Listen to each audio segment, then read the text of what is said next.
الحمد للہ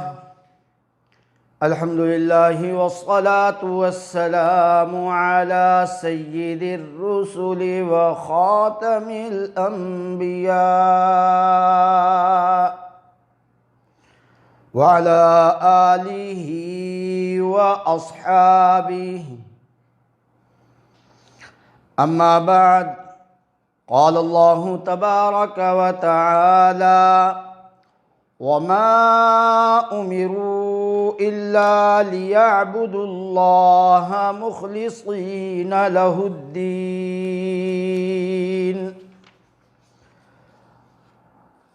وقال رسول الله صلى الله عليه وسلم من مات وهو يعلم أنه لا إله إلا الله دخل الجنة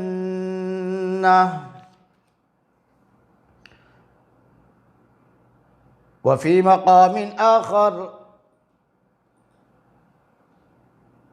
افضل الذکر لا الہ الا اللہ۔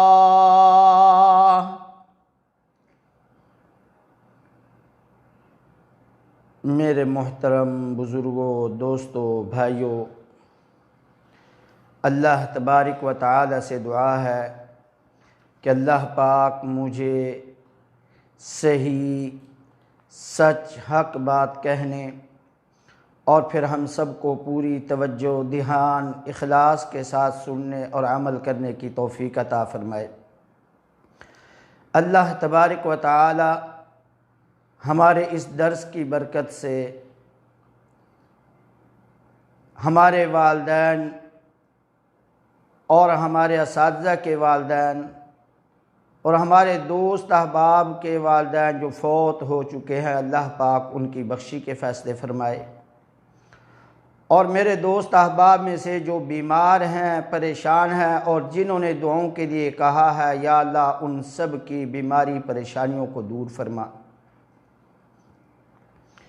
میرے بھائیوں، ہم سب جانتے ہیں، ہم سب کو علم ہے، ہم سب کے ذہنوں میں، کیونکہ ہم مسلمان ہیں، یہ بات ہمارے ذہنوں کے اندر گھومتی ہے کہ جب انسان کلمہ پڑھ لیتا ہے، کلمہ پڑھنے کے بعد وہ کفر کو چھوڑ کر اسلام میں داخل ہو جاتا ہے۔ یہ کلمہ طیبہ، کلمہ شہادت، یہ ایک ایسا کلمہ ہے کہ ناپاک کو پاک کر دیتا ہے، اور اگر پاکیزہ آدمی، مسلمان آدمی، کلمہ پڑھنے والا آدمی، 70 سال تک نماز پڑھنے والا، 70 سال تک قرآن کو روزانہ ختم کرنے والا، 70 سال تک ہر سال حج کرنے والا، 70 سال تک روزانہ تہجد پڑھنے والا، اگر کلمے کا انکار کر دے، اسلام ایمان کے کسی ایک رکن کا انکار کر دے، قرآن کا انکار کر دے، نبی کا انکار کر دے، کسی صحابی کی صحابیت کا انکار کر دے، تو اس کی 70 سالہ عبادت، قرآن کی تلاوت کرنا، روزے رکھنا، صدقہ خیرات کرنا، زکوٰۃ دینا، وہ سب گویا کہ بیکار اور ختم ہو جائیں گی۔ کیوں؟ اس نے اسلام چھوڑ دیا ہے۔ جو اسلام سے پھر جائے، اسلام سے دور ہو جائے، اس کلمے کا انکار کر دے، اب اس کی جان، مال، عزت، آبرو محفوظ نہیں رہی۔ اسلام نے کہا اس کی گردن اڑا دو، اسے بالکل نہ چھوڑو۔ اور جو شخص 70 سال تک اسلام کے خلاف لڑتا رہا، 70 سال تک مسلمانوں کے خلاف بغاوت کرتا رہا، اسلام کا دشمن رہا، 70 سال کے بعد آتا ہے، مسلمانوں کے جماعت میں داخل ہو جاتا ہے، مسلمان ہو جاتا ہے، اسلام کا کلمہ پڑھ لیتا ہے، کہتا ہے اشہد ان لا الہ الا اللہ۔ جب یہ کلمہ پڑھتا ہے، جب کہہ دیتا ہے لا الہ الا اللہ، اب وہ سیدھا جنتی بن جاتا ہے۔ اب اس کی جان بھی محفوظ، اس کا مال بھی محفوظ، اس کی عزت آبرو بھی محفوظ، اس کا خون بھی محفوظ۔ میرے بھائیو، یہ کلمہ بہت قیمتی ہے، اس کلمے کو، لیکن شرط یہ ہے، جیسے پہلی شرطوں میں بتلایا تھا کہ ایک تو اس کلمے کے پڑھنے کے لیے علم کا جاننا ضروری ہے، اور پھر اسی طرح بتلایا تھا کہ اس کلمے کو جب ہم پڑھتے ہیں تو دل سے قبول کر کے پڑھیں،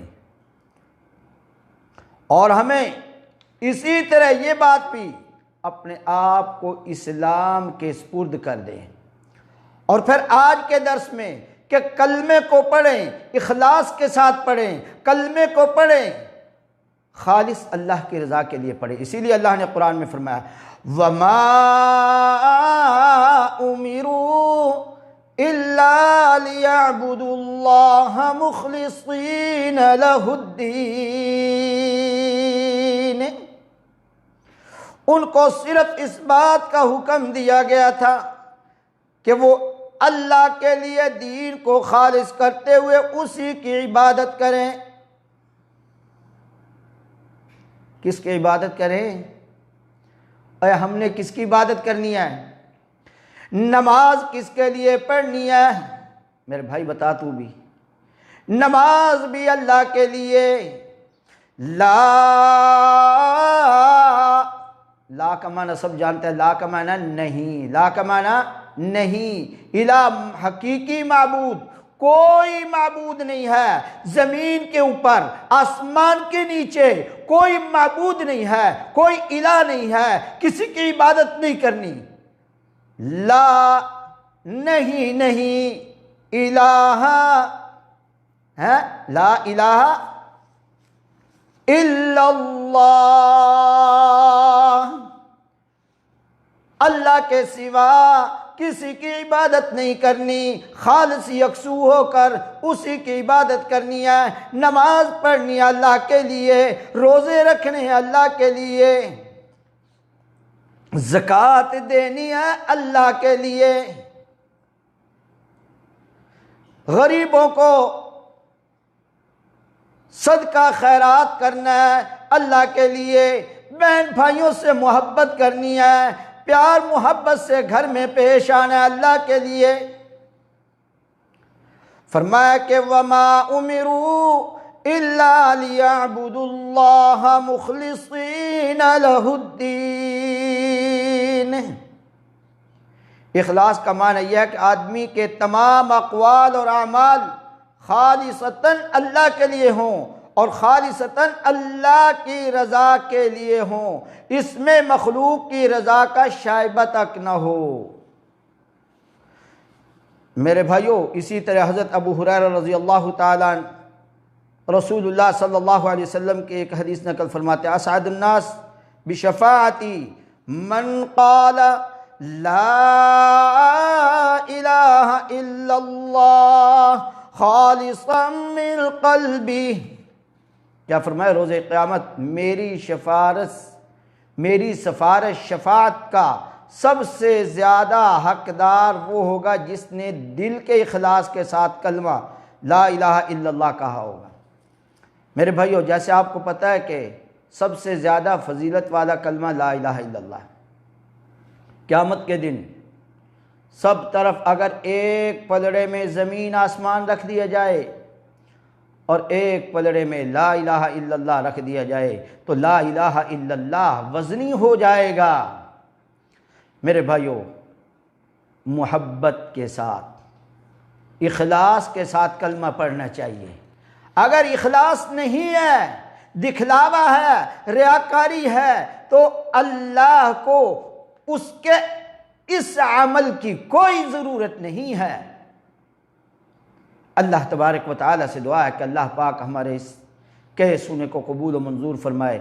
یا اللہ ہمارے اندر بھی اخلاص پیدا فرما۔ یا اللہ یا ارحم الراحمین، ہمیں مانگنا نہیں آتا، بنا مانگے عطا فرما۔ یا اللہ کلمہ کے مطابق ہمیں زندگی گزارنے کی توفیق عطا فرما۔ یا اللہ یا ارحم الراحمین، میرے اساتذہ کے گھروں کے اندر ان کے بیوی بچوں کو یا اللہ صحت عافیت تندرستی عطا فرما، ان کی بخشی کے فیصلے فرما۔ یا اللہ ان کے گھروں کے اندر بیوی بچے اور میرے اساتذہ کے دلوں کو پاک صاف کر دے۔ یا اللہ یا ارحم الراحمین، میرے اساتذہ اور مجھے جن دوست احباب نے دعاؤں کے لیے کہا ہے، ہمارے سب بچوں کی یا اللہ شرمگاہوں کی بھی حفاظت فرما۔ یا اللہ ہمیں مانگنا نہیں آتا، بنا مانگے عطا فرما۔ یا اللہ جن دوست احباب نے دعاؤں کے لیے کہا، ان سب کی جائز حاجتوں مرادوں اور تمناؤں کو پورا فرما۔ یا اللہ جو مقروض ہیں ان کے قرضوں کو اتار دے۔ یا اللہ جو مقروض ہیں ان کے قرضوں کو اتار دے۔ یا اللہ جو بے روزگار ہیں انہیں روزگار عطا فرما۔ یا اللہ جن گھروں کے اندر نوجوان بچے بچیاں